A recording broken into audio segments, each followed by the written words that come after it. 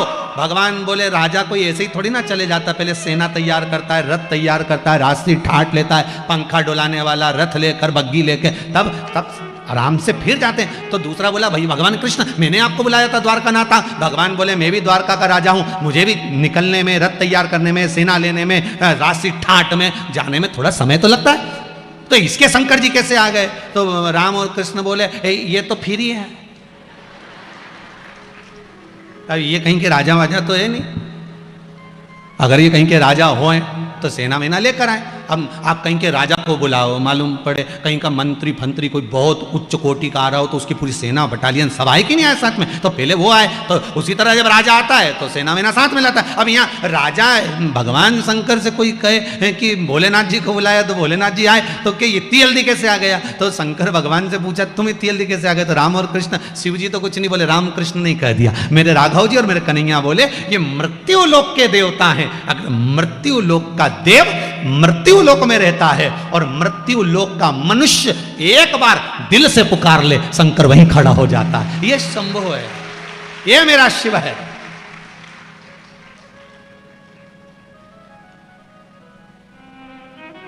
उसको पुकारो तो। मां अहिल्याबाई ने कितनी बार पुकारा और मेरा शंकर आके खड़ा हुआ, मेरा शिव है सामने। माता अहिल्याबाई जब जब संकट में आती थी, माता अहिल्याबाई जब जब डोल जाती थी, माता अहिल्याबाई सामने जब खड़ी हो जाती और डोल जाती, आज दिल की सुनो कि दिमाग की सुनो, माता अहिल्याबाई सोच में पड़ जाती थी, तब शिव को याद करती थी। सामने शंकर के शिवलिंग को लेकर खड़ी हो जाती थी मां अहिल्याबाई और शिव को याद कर कर कहती थी, आप बताओ मैं दिल की सुनूं कि दिमाग की सुनो? शंकर आकर कह देते, जो तेरा दिल करे वो कर ले, दिमाग की मैं देख लूंगा। मेरा भोलेनाथ आकर माता अहिल्याबाई को समझा कर चले जाता है। मेरा शंभू माता अहिल्याबाई के सामने आकर खड़ा हो जाता था। तो आपके सामने क्यों नहीं होगा?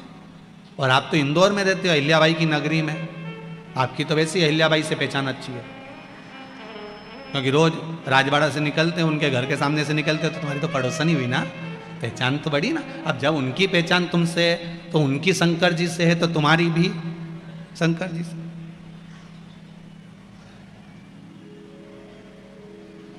पहचान वाली बात होती है ना, जैसे तुमने कहा, क्यों साहब तुम पहचानते हो सीवर वाला महाराज के? हाँ, हमारे यहाँ तुम आना जाना, हमें मिला दोगे क्या? हो तो उसी तरह तुम एक आध बार अहिल्याबाई से जाके निवेदन तो करो, माँ ये राजमाता नहीं है, हम तो कहेंगे माता अहिल्याबाई होलकर एक संत है, उस संत से जाकर प्रार्थना करो कि हमें शिव से मिला दो।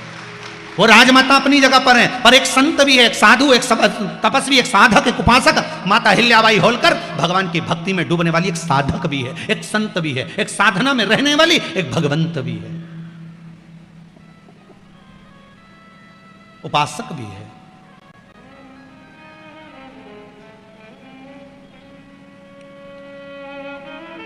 आप कहो तो उससे,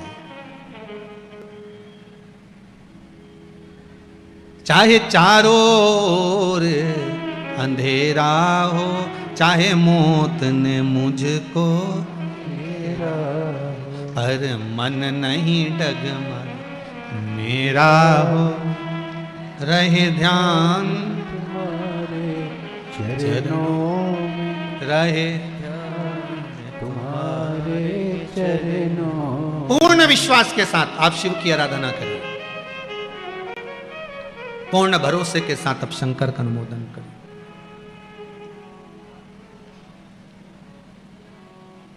पूर्ण विश्वास होना चाहिए, पर नम्रता के साथ शंकर का स्मरण हो, अहंकार के साथ नहीं।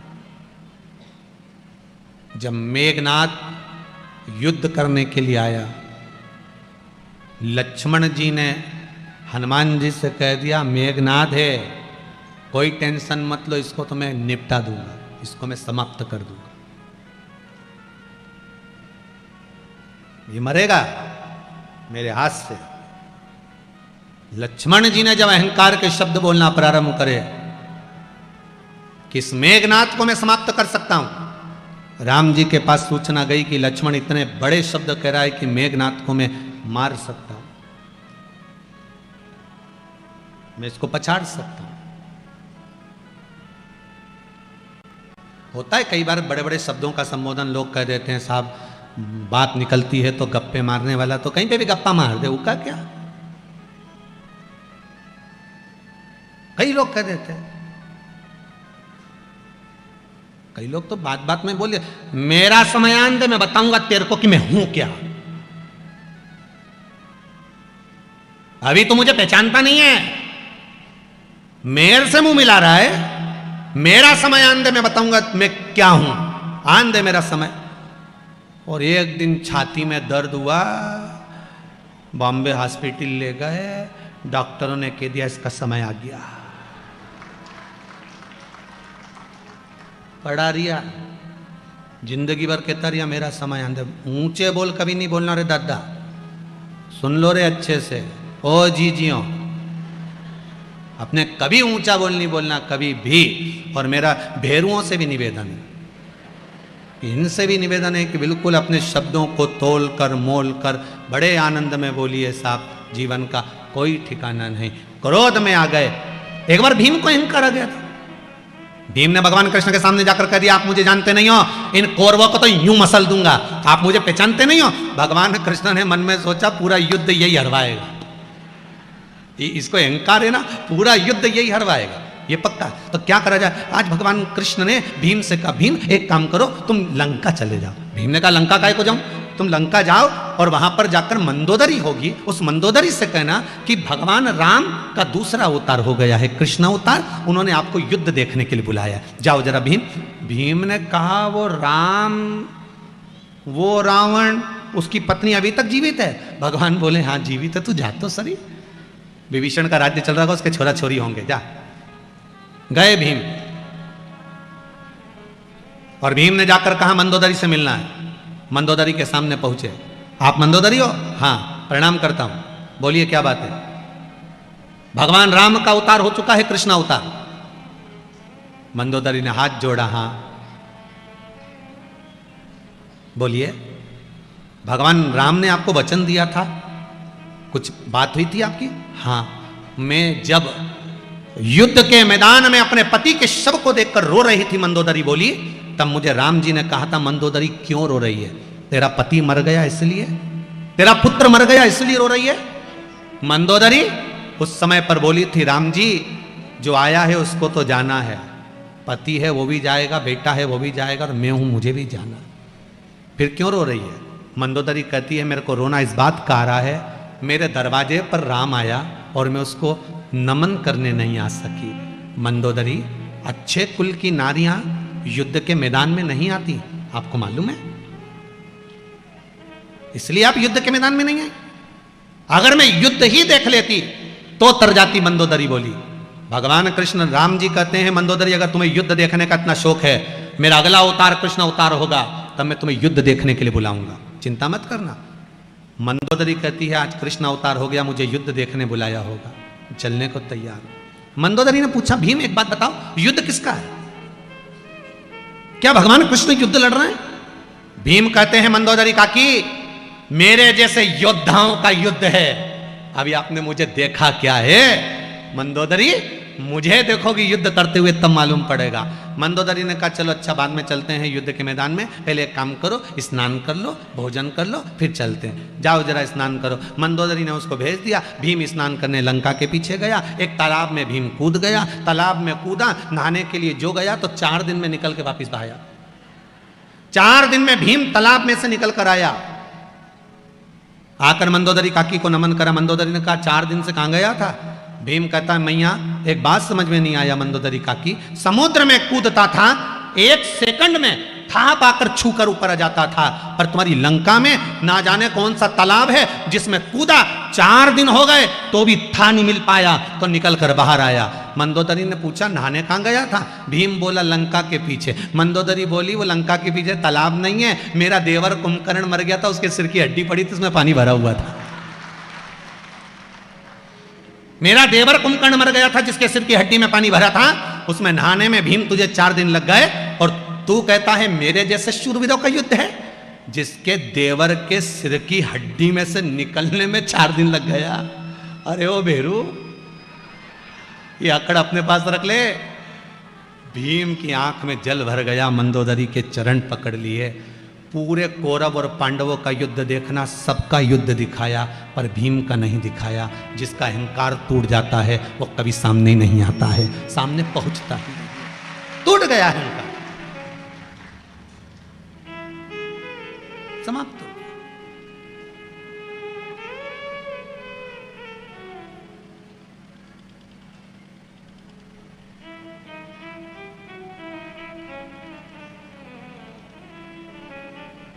अहंकार चले गया उसने। महाराज, आज लक्ष्मण जी को अहंकार था।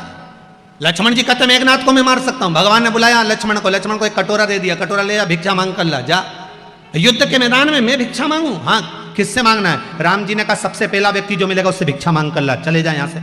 लक्ष्मण जी कटोरा लेकर गए तो रावण के ही सैनिकों में से एक सैनिक मिल गया। लक्ष्मण जी ने मन में सोचा, बताओ इससे भीख मांगना पड़ रही भिक्षा। सैनिक से कहा भिक्षाम दे, कुछ दे दो। सैनिक ने थोड़ा सा अनाज दे दिया, लक्ष्मण जी ने ले जाकर राम जी को दे दिया। युद्ध प्रारंभ हुआ। मेघनाथ ने ब्रह्मास्त्र शिवास्त्र सारे छोड़े। लक्ष्मण ने सबको प्रणाम करा, नमन करा। आखिरी में मेघनाथ के प्राणों को हर लिया। हनुमान जी के मन में यह बात सटपटा रही थी कि भगवान ने इससे भिक्षा क्यों मंगवाई। जब मेघनाथ को मारकर लक्ष्मण जी आ गए, प्रणाम करा भगवान को, तब हनुमान जी ने पूछ लिया, एक बात तो बताओ प्रभु, आपने लक्ष्मण से भिक्षा क्यों मंगवाई थी? युद्ध के मैदान में आप लक्ष्मण से भिक्षा क्यों मंगवा रहे थे? भगवान कहते हैं, हनुमान, मैंने लक्ष्मण से भिक्षा इसलिए मंगवाई थी कि इसका अहंकार समाप्त हो जाए और इसका हृदय में नम्रता आ जाए। मेघनाथ को मारना सरल नहीं था। नम्रता लेकर जब सामने खड़ा हुआ, शिवास्त्र आया, ब्रह्मास्त्र आया, सारे अस्त्र को लक्ष्मण जी ने प्रणाम करते गए, नमन करते गए, नमन करते गए, स्वीकार करते गए, तो ना शिवास्त्र कुछ बिगाड़ सका, ना ब्रह्मास्त्र कुछ बिगाड़ सका। इसलिए मेघनाथ मर गया, लक्ष्मण की विजय हो गई। जब नम्रता लेकर संसार के सामने जाओगे तो यह पक्का है विजय होकर ही आओगे। नम्रता रखिए। शिव कथा भक्ति का संचार करते हुए वर्णन कर रही है महाराज। आज एक बात बहुत सुंदर सी कहेंगे आप सबके लिए, सभी के लिए। आज सबसे सुंदर बात यह है कि आज जब से कथा चालू हुई तब से लेकर अब तक आप लोगों ने कितनी शांति बनाकर रखी, उसके लिए नमन है आपको। बहुत बहुत साधुवाद। आज इतनी पब्लिक है कि ग्राउंड फुल है, चारों तरफ जितनी भी जगह है, चाहे मकान हो, दुकान हो, गाड़ियाँ हो, घोड़े हों, जो भी हो, जहाँ जहाँ डब्बे बक्से रखे हैं उन पे भी लोग चढ़ के बैठे हैं। बहुत बहुत आज पूर्ण कनकेश्वरी माता जो ग्राउंड है पूर्ण तरह से आप लोगों के चरणारविंद लगने से आज कृतार्थ हो गया है। बहुत बहुत साधुवाद है आपको, बहुत बहुत साधुवाद। और बहुत बहुत साधुवाद आपकी शांति, आपका धैर्य और आपका जो मौनता है। बहुत बहुत बहुत प्रेम से कथा सुन रहे हो महाराज। हमको तो कई लोग कह रहे थे कि महाराज जी इंदौर में कथा होती है तो लोग इतना शोर करते हैं, इतना शोर करते हैं कि कथा ही सुनना बड़ा मुश्किल हो जाता है। परंतु हमने तो यहाँ देखा कि इतने प्रेम से सुनते हैं, इतने प्रेम से सुनते हैं कि कहीं का नज़र नहीं लगा जाए तुमको। सोचो बेटे, आओ तुम सब घर जाके नज़र उतरवा लेना है। इतने प्रेम से कथा सुन रहे हो, और क्या चाहिए। शिव उपासना भगवान शंकर की कथा धैर्य आनंद के विषय करती है, भक्ति का रस तत्व ग्रहण करने की एक प्रेरणा देती है। शिव महापुराण में वर्णन आता है महाराज, भगवान शिव को एक बार क्रोध आ गया।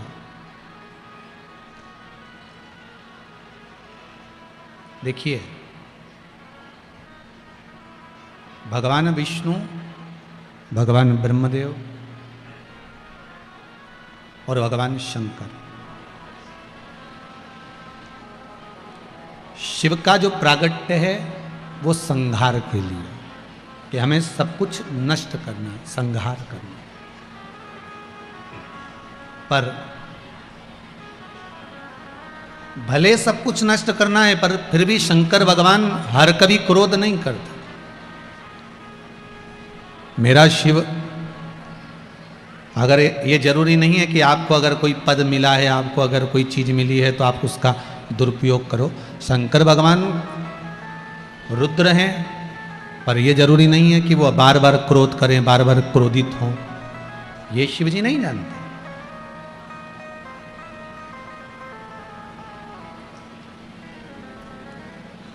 कोई कह रहा था गुरुदेव, ये शंकर भगवान क्रोध करते हैं तो इनका पूजन, इनका अर्चन, इनकी सेवा, इनकी चाकरी श्रेष्ठतम है। क्यों नहीं है? क्यों नहीं कर सकते?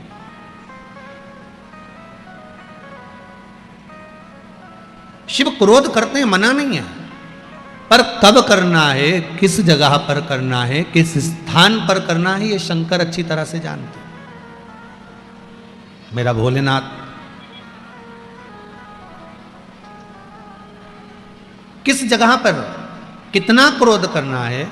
देखो, एक माता पिता अगर बच्चे पर बार बार क्रोध करेंगे तो बच्चा आपका कहना मानेगा क्या? जरा जम के बोलिए, मानेगा क्या? एक बहू को बार बार टॉर्चर करोगे, बार बार बोलोगे तो बहू आपकी कहना मानेगी क्या? नहीं। बेटा आपका कहना मानेगा क्या? नहीं। आप बार बार क्रोध करोगे तो नहीं मानेगा। हाँ, उस क्रोध को बचा कर रखो, जब जरूरत हो उस समय पर आप बोलोगे तो उसको स्वीकार करेगा।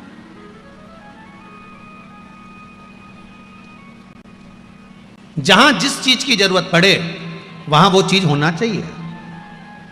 हम पहले एक बात कहे थे आपको कि तीर्थ करने पहले के लोग जाते थे तो साथ में बर्तन, चावल, गेहूं, आटा, थोड़ा सत्तू, थोड़ा सामान बना कर ले जाते थे। आज के ज़माने में कोई बना कर ले जाता है क्या? आज के ज़माने में कोई बर्तन लेकर जाता है क्या? नहीं। आज के ज़माने में क्या लेकर जाते हैं? 2000 के नोट की गड्डी जेब में फंसा और चले जाओ। सही है कि गलत है? बस कड़कता हुआ नोट जेब में होना तो गर्म पानी भी मिलेगा, कड़कता हुआ जेब में नोट होगा तो फिर तुमको भोजन भी मिलेगा, जो चाहो। फिर तो तुमको मीन समझ गए क्या? वो चाउमीन भी अगर मांगोगे तो मिल जाएगा, गोलगप्पा भी मांगोगे तो मिल जाएगा। आप अगर जा रहे हो फिर तो आपको प्राप्त हो जाएगा। आपके पास में, आपकी जेब में अगर धन है, 2000 के नोट की गड्डी, 500 के नोट की गड्डी आपकी जेब में पड़ी हुई है, 200 के नोट की गड्डी पड़ी है, 100 के नोट की गड्डी पड़ी है, कड़कता हुआ नोट आपकी जेब में है, तो आपको सारा सामान आपको हाथ की हाथ मिल जाएगा, कुछ ले जाने की जरूरत नहीं है। उसी तरह जीव जब यहां से जाता है कुछ लेकर जाता है क्या? कुछ भी नहीं। क्यों? फिर क्यों लिखा है गरुड़ पुराण में कि ऊपर जाओगे तो जैसा दोगे वैसा मिलेगा, तुम्हें डनलप का गद्दा मिलेगा, एसी का रूम मिलेगा, सोने की थाली में भोजन मिलेगा, बैकुंठ में इतना सुंदर कमरा, इतना सुंदर कक्ष मिलेगा। ये सब क्यों कहा जाता है कि आपको इतना सब कुछ प्राप्त होगा, इतना सब कुछ मिलेगा? उसका कारण क्या है? तो शास्त्र कहता है भगवान के नाम की गड्डी अगर हृदय में बांध कर ले जाओगे तो सारा सुख बैकुंठ में भी प्राप्त हो जाएगा। बस भगवान के नाम की गड्डी होना चाहिए, भगवान का नाम साथ में होना चाहिए। कलयुग केवल नाम आधारा, सुमर सुमर नर उतरहि पारा। कलिकाल में केवल एक नाम की आधारशिला है। भगवान के नाम को आधार बनाकर जो भगवान की अविरल भक्ति में डूबता है उसकी नैया पार। क्रोध करो, मना नहीं है, पर जरा जैसी बात में क्रोध करो, ये कहां की बात है? पत्नी और पति दोनों के क्रोध में एक अंतर है। क्या अंतर है पत्नी और पति के क्रोध में? जम के बोलो, जरा किसी को मालूम हो तो जरूर बताना। पति और पत्नी के क्रोध में एक अंतर है। पति क्रोध में होता है तो लड़ झगड़ के बाहर जाता है, घर से बाहर चले जाता है, और पत्नी क्रोध में होती है तो लड़ झगड़ के कमरे के अंदर चली जाती है। अंतर है कि नहीं दोनों में? बोलो सही है कि गलत है? पति को झगड़ा होगा, गुस्सा आएगा, क्रोध आएगा, लड़ेगा, झगड़ेगा तो तुरंत मैं तो जा रहा, तेरे से तो बात करना ही बेकार है, वो जाए वो जाए वो जाए। और पत्नी को अगर गुस्सा आया लड़ झगड़ के तो ये अंदर गई, कुंडी लगाई, तकिया में मुंह और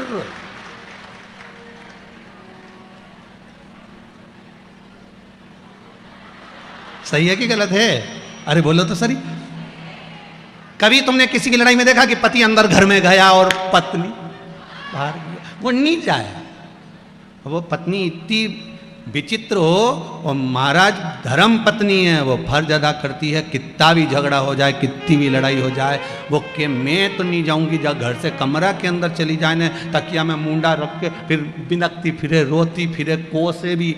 कोसे किसको? जिसने बीच में रहकर शादी कराई थी। बाकी क्या किसी को थोड़ी ना कोसे, बताओ वो उसको ही कोसे। तो तुम